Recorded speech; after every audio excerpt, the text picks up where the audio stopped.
सलाम, आदाब, नमस्कार। मैं रिपोर्टर अब्दुल बासी।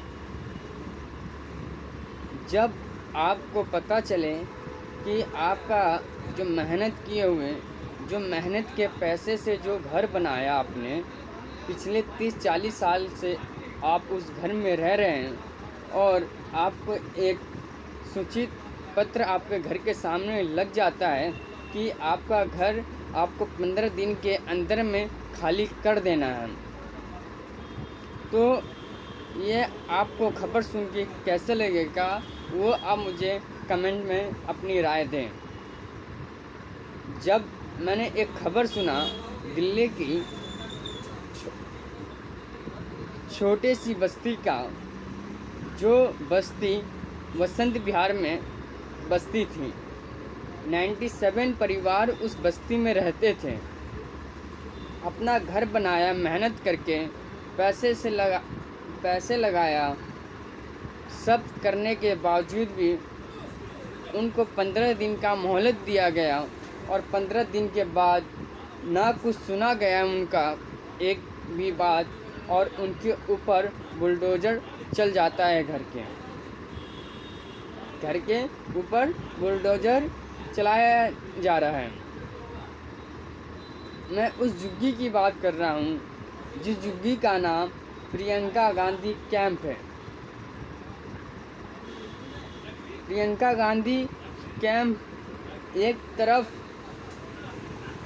अमीर लोग रहते हैं, दूसरे अमीर के पीछे ही गरीब लोग रहते हैं। आइए हम और थोड़ा सा डीपली इस रिपोर्ट को समझे।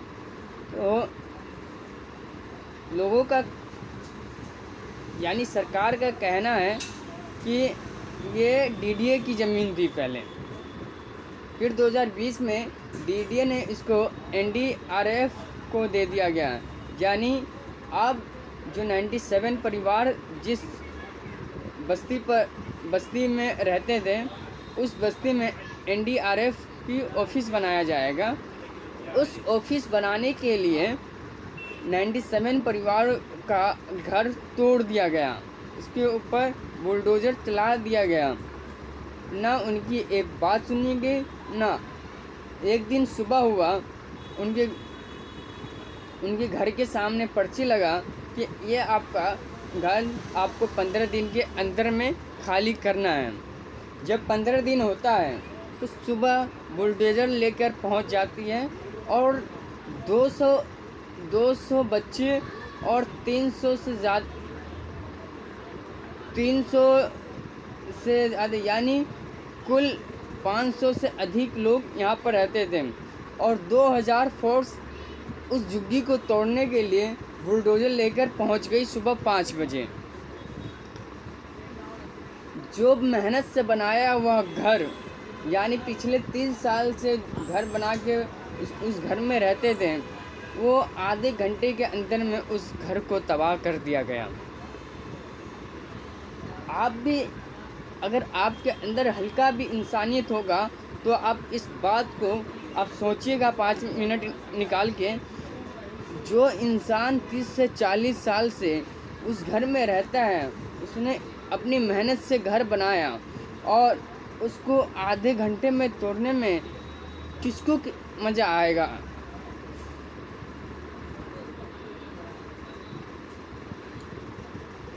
बच्चों का अपना सपना था।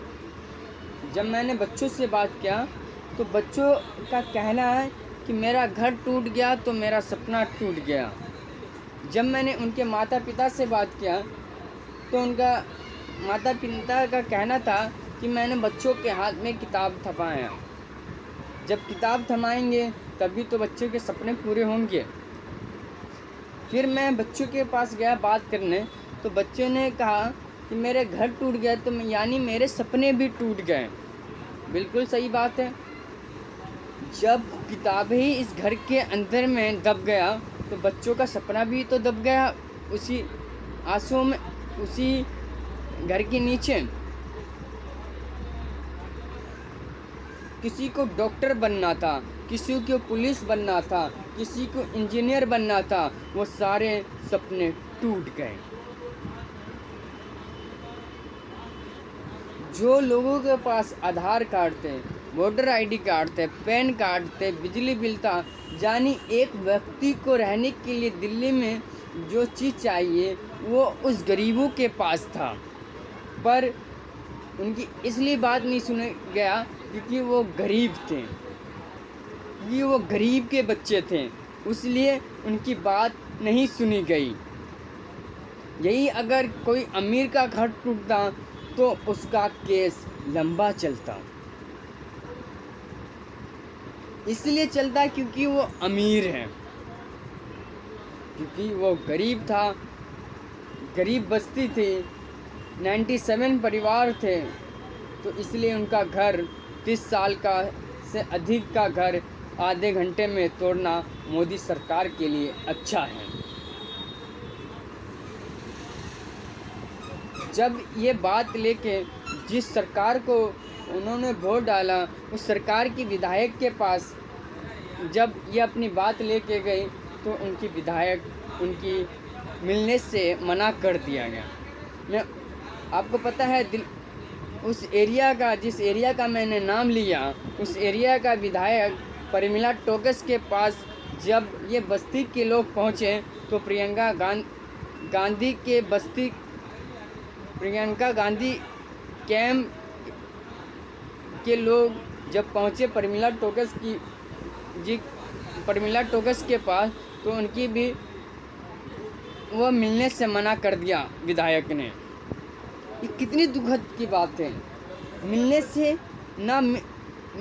मिलने से समस्या हल हो सकती थी, पर नहीं मिला, समस्या हल नहीं हुआ और उनके नतीजे कुछ दिनों के सामने गरीबों के सपने टूट गए, बच्चों के सपने टूट गए। अगर हम किसी का घर तोड़ते हैं तो उनको हमें समय दिया जाता है, हम समय दे दिए 15 दिन, पर उनको रहने के लिए इसका घर भी तो देना चाहिए, उनको रोटी भी तो देना चाहिए, उनको कपड़ा भी तो देना चाहिए, उनको पानी भी तो देना चाहिए। पर ऐसा कुछ नहीं हुआ क्योंकि वो गरीब थे। तो ये बात सुन के क्या आपके दिल में अगर इंसानियत है तो इस वीडियो को 5 लोगों को आप शेयर करें। क्या ऐसे और कहीं झुग्गियाँ टूट रही है?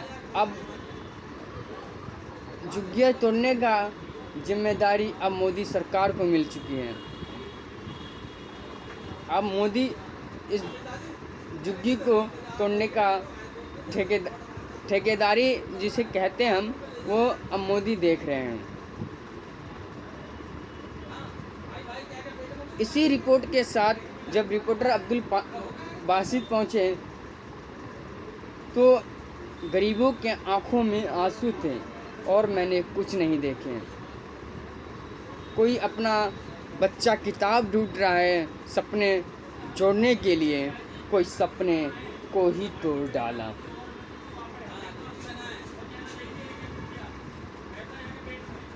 तो आप अपनी राय मुझे कमेंट बॉक्स में बताएं। जय हिंद।